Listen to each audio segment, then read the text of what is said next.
the deficiencies of his mind, and repress his vain and foolish arrogance, dropped like the craven cock his conquered wing. He esteemed these endeavours of Socrates as most truly a means which the gods made use of for the care and preservation of youth, and began to think meanly of himself, and to admire him, to be pleased with his kindness, and to stand in awe of his virtue.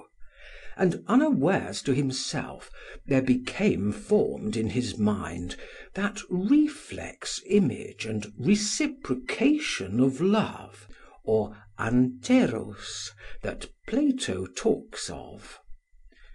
Though Socrates had many and powerful rivals, yet the natural good qualities of Alcibiades gave his affection the mastery.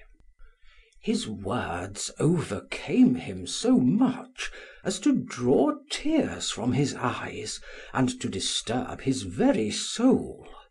Yet sometimes he would abandon himself to flatterers, when they proposed to him varieties of pleasure, and would desert Socrates, who would then pursue him as if he had been a fugitive slave. He despised every one else, and had no reverence or awe for any but him. The relation thus established may be further illustrated by the following graceful little anecdote.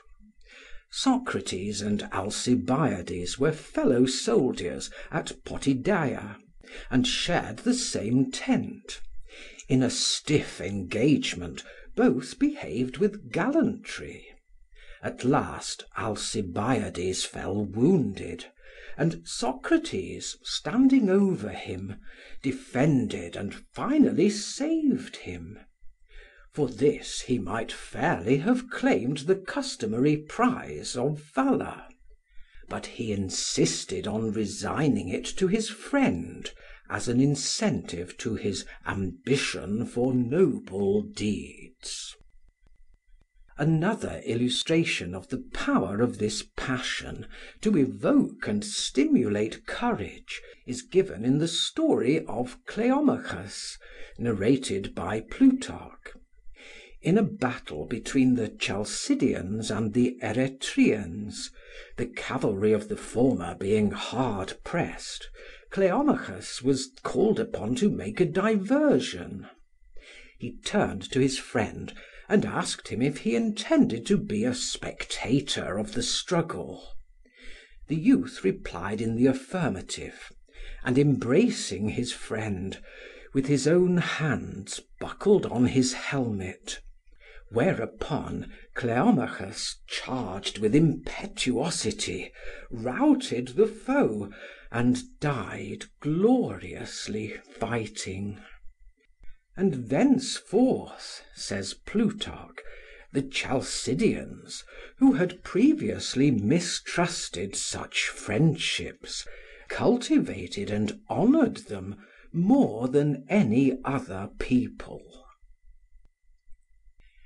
End of chapter 3, section 10, part 1. Recording by Martin Geeson in Haslemere, Surrey.